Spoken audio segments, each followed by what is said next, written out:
Muy buenos días, estamos nuevamente aquí en una nueva sesión de aprendizaje para las señoritas pues de quinto año, para aquellos que deseen conocer un poquito más de nuestra historia.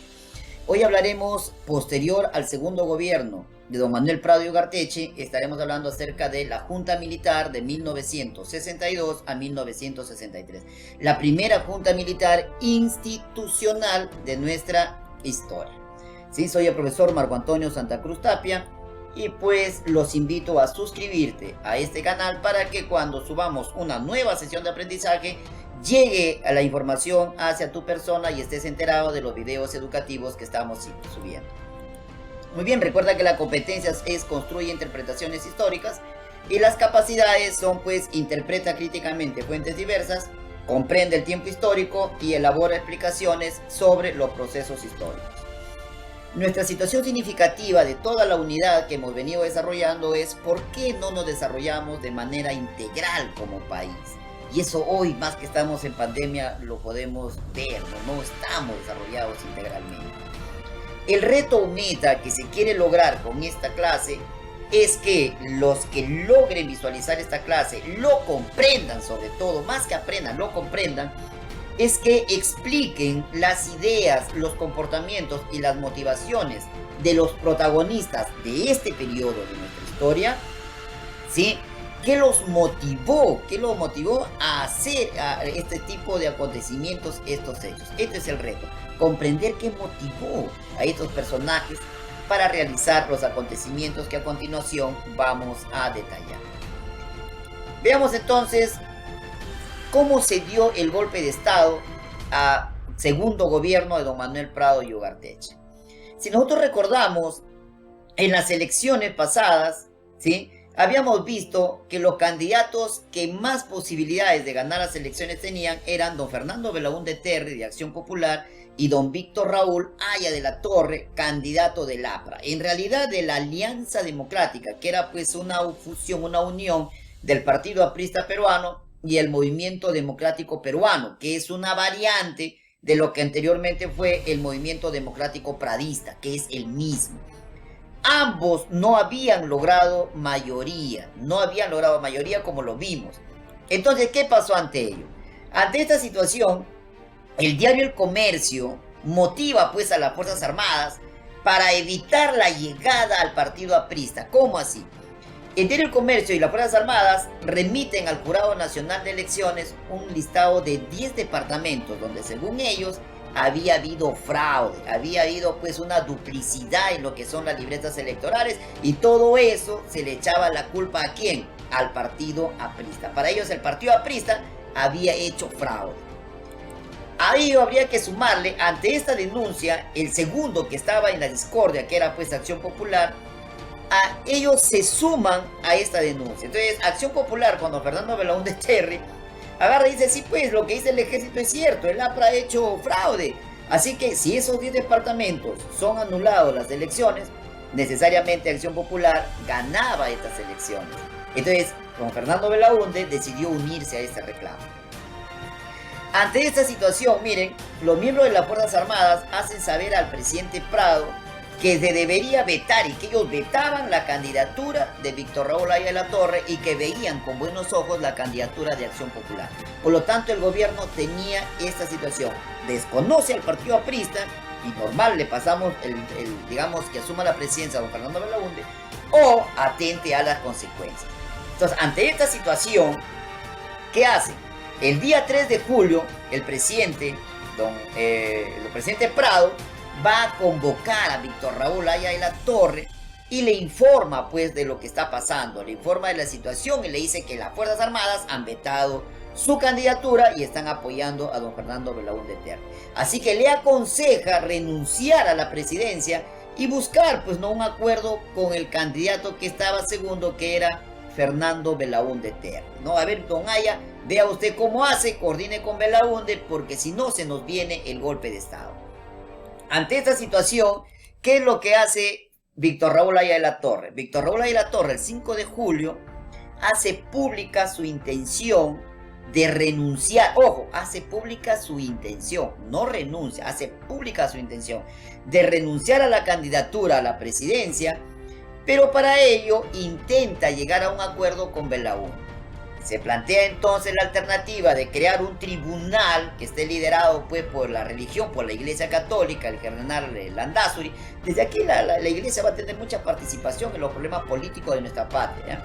Entonces el cardenal Landázuri, ya pues como parte de este tribunal, debería buscar una solución, no recomendar al Partido Aprista y Acción Popular buscar un consenso. Ya bueno, pues yo te dejo, renuncio a la presidencia, tú eres el presidente, pero a mí me das tales cargos en el Congreso, yo quiero la presidencia, tal.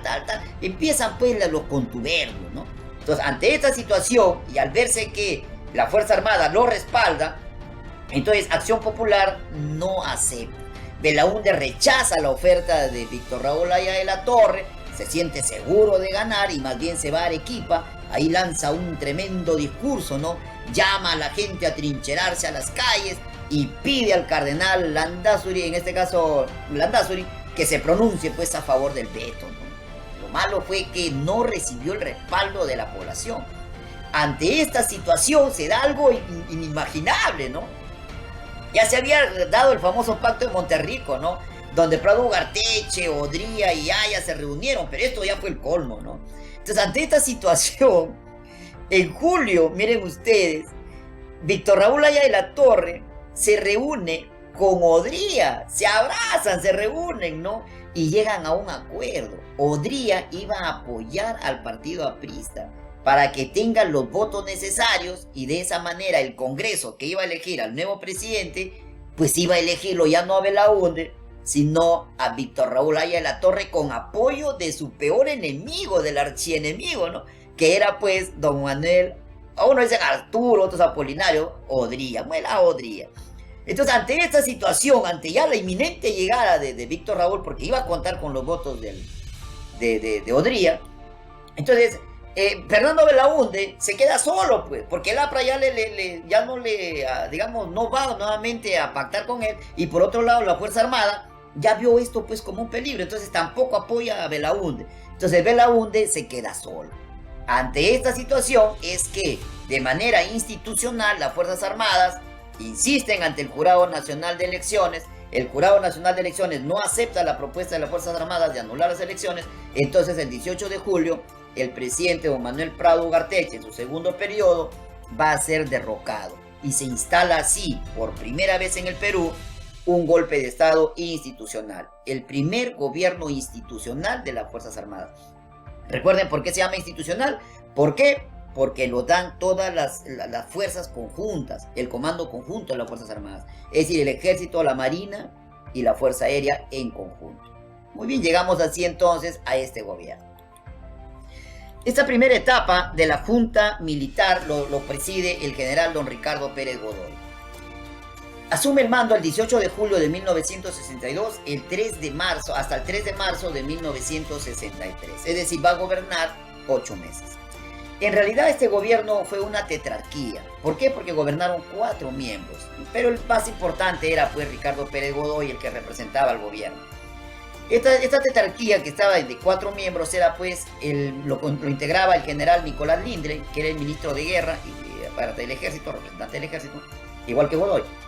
El teniente general Pedro Vargas, que era de las Fuerzas Armadas, y el contraalmirante Francisco Torres, que era de la Marina. Y por supuesto el que presidía a ellos era don Ricardo Pérez Godoy, el presidente y representante del ejército. Objetivos del golpe de Estado. Los objetivos fueron claros, ¿no? Evitar a toda costa la llegada al poder del partido aprista peruano. Y no solamente de Víctor Raúl, sino que llegara al poder cualquier candidato que sea influenciado por el partido aprista. En otras palabras, la consigna era evitar la llegada del aprismo al poder o los altos cargos públicos. Asimismo, el otro objetivo era poner en práctica algunas recomendaciones que había dado pues el CAEN, ¿no? El CAEN, que es el Centro de Altos Estudios Militares, hoy se llama Centro de Altos Estudios Nacionales, y el CIN, que es el Servicio de Inteligencia Militar, no confundirlo con el Centro de Inteligencia Nacional, que fue el otro. ¿Para qué? Estos dos organismos, el CAE y el CIN, recomendaban a las Fuerzas Armadas, uno, limitar el poder de la oligarquía. ¿Por qué? Porque los oligarcas, los terratenientes y los gamonales habían exprimido tanto al campesino y tanto al obrero, y es más, había llegado la ideología socialista y la ideología trotskista al movimiento campesino, que en cualquier momento podía esto explotar. Así que, o le quitamos un poco de beneficios, no todo, a la oligarquía, para darle aunque sea las migajas al pueblo y evitar hacer una explosión social, o se daba una revolución, así de simple. Y la otra era pues convocar a elecciones generales en el plazo de un año. Esa era la propuesta. Esta junta de Ricardo Pérez Godoy va a contar con el apoyo en un inicio de Acción Popular, miren, apoya a la junta militar, y también del Partido Comunista Peruano, ¿no? Que veía a Ricardo Pérez Godoy pues como ya van a empezar a darle beneficios al campesino. Entonces lo vieron como si fuera un socialista y no se daban cuenta de que era pues parte de una estrategia de las Fuerzas Armadas. Un grupo del Partido Comunista Peruano, que recuerden que su verdadero nombre fue Partido Socialista del Perú, creado por José Carlos Mariátegui, sino que cambia a Partido Comunista porque el orden internacional también cambió. En Rusia había asumido pues el mando Stalin, y Stalin ordenó pues que todas las bases socialistas, ahora para diferenciarse del resto, se llamen comunistas. Entonces Eudosio Rabines, que era el que lideraba el Partido Comunista, el socialista, le cambia a Partido Comunista. Entonces un grupo del Partido Comunista pues ve esta alianza con las Fuerzas Armadas, imposible, ¿no? Ve una alianza pues como una traición. Así que se van a separar y van a formar el ELN en el año de 1963, el Ejército de Liberación Nacional, donde van a haber grandes pensadores como Héctor Béjar, Juan Pablo Chan, ¿no? Que va a morir, miren ustedes, junto al Che Guevara en Bolivia posteriormente, ¿no? Y el gran poeta peruano Javier Heró, que van a ser miembros de esta ideología comunista del ELN. Continuemos.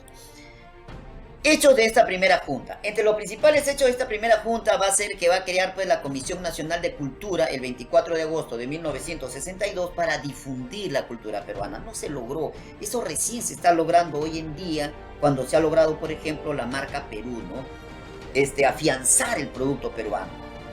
La gastronomía peruana, por ejemplo, es una marca registrada, ¿no? La gastronomía peruana es una de las mejores del mundo, por no decir la mejor. También se va a dar el 19 de octubre, se crea el Sistema Nacional de Planificación y Desarrollo Económico y Social, que viene a ser pues un antecedente de los futuros planeamientos económicos de nuestro país, los futuros presupuestos, lo que se hace cada año, ¿no? Aquí empieza. Asimismo, se va a dictar la Ley Orgánica de la Empresa Petrolera Fiscal, ¿sí? Que fue parte, o sea, complemento de la ley del petróleo que se dio en el año de 1952 con Odría. ¿Por qué? Porque aquí ya se estaba dando graves problemas con la IPC, con la International Petroleum Company.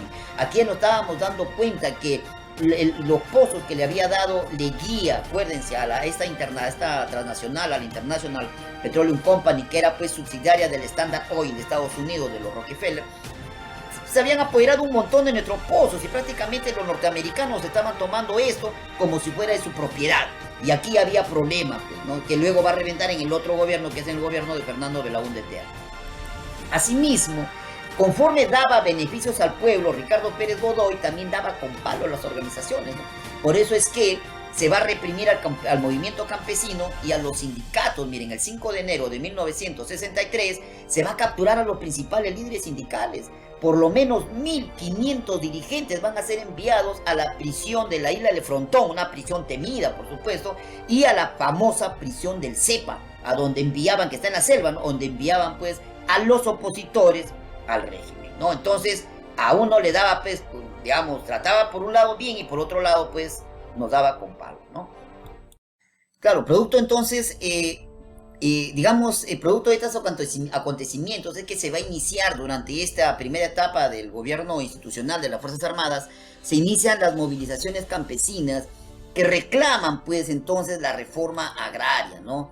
Y en este momento es que van a aparecer las movilizaciones campesinas, por ejemplo, de Chaupimayo, en los valles de la Convención y Lares, ¿no? En la zona del Cusco, encabezadas, como le decía, por este dirigente campesino, estudiante de Derecho, Hugo Blanco Galdós. Y las masas campesinas se van a levantar y van a reclamar sus derechos, pues, ¿no? Y van a pedir su posesión de la tierra, y van a enfrentarse a ese oligarca, a ese gamonal, a ese terrateniente, por sus derechos.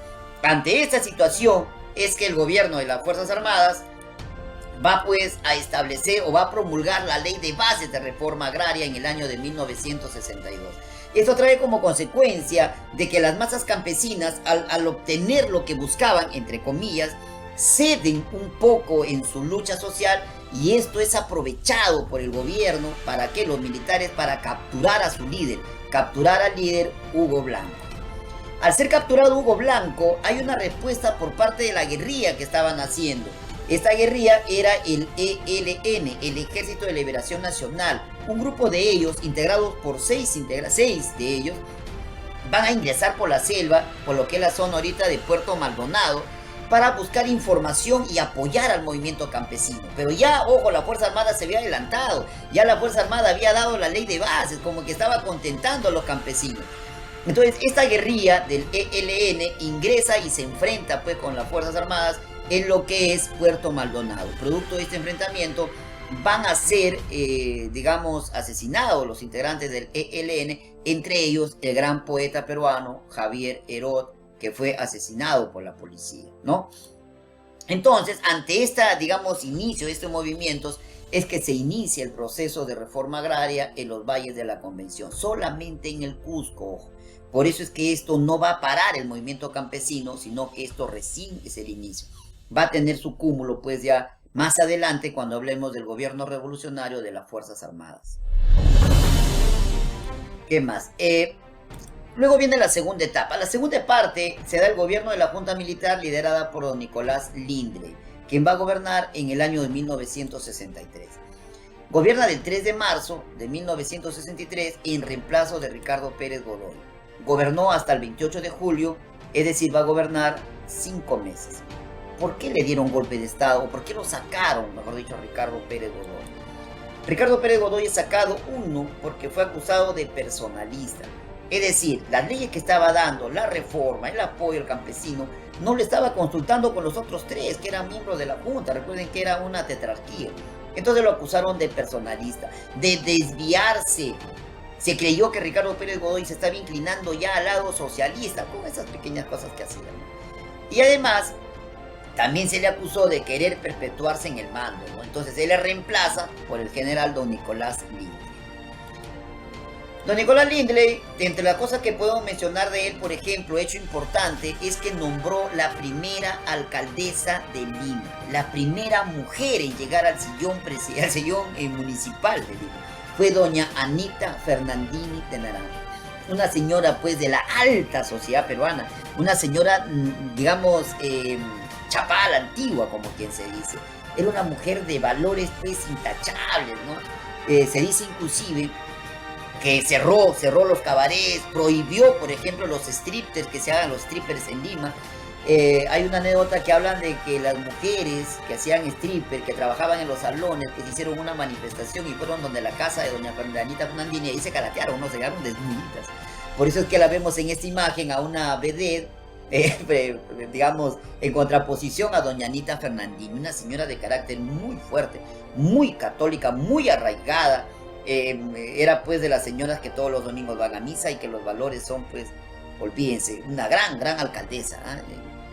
Pero no es la única mujer pues que llega a un cargo público. Recordemos ya que anteriormente, en 1945, durante el gobierno de don José Luis Bustamante y Rivero, ya van a llegar las dos primeras alcaldesas del Perú.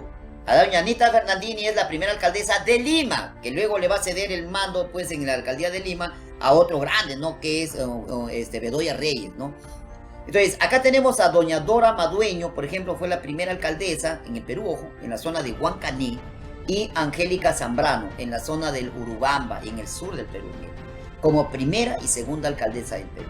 Y también a Eva Morales, en Arequipa, y a Susana León, en la zona de Matucana, como primera y segunda tenientes alcaldesas respectivamente. No en ese periodo, antes, simplemente lo mencionamos porque hay que recordarles, ¿ya? Muy bien, ¿qué otra cosa podemos mencionar de don Nicolás Lindley? Podemos recordar que este señor nunca usó la banda presidencial. Como pueden ver, esta no es la banda presidencial tiene los colores de nuestra patria, ni tampoco ocupó Palacio de Gobierno, ya que consideraba que él no era un presidente constitucional y estaba en lo correcto. Asimismo, va a convocar a elecciones presidenciales en 1963. En estas elecciones presidenciales, Los candidatos que más peleaban por ganar eran, en este caso, tres. Don Fernando Belaúnde Terry nuevamente, don Víctor Raúl Haya de la Torre y don Manuel Aodría. Fernando Belaúnde Terry, candidato de Acción Popular, logra el 39.1%. Don Víctor Raúl Haya de la Torre logra el 34.4% y don Manuel Aodría, candidato del UNO, la Unión Nacional Oirista, el 25.5%. Con estos datos sí ganaba, ya porque no había empate técnico, ganaba prácticamente don Fernando Belaúnde Terry, quien va pues a gobernar en su primer periodo. El periodo que es bastante también, que no va a terminar muy bien, porque van a terminar dándole un golpe de estado. Muy bien, esperemos entonces que la clase haya sido comprensiva. Siempre el agradecimiento a la licenciada Amelia Malca Cueva por su apoyo, y recuerden que ya estaré enviando a cada una de ustedes un tutorial en donde especifico qué evidencia me deben entregar. Muchas gracias, nos vemos en la próxima clase con el primer gobierno de don Fernando Belaúnde Terry. Hasta la próxima.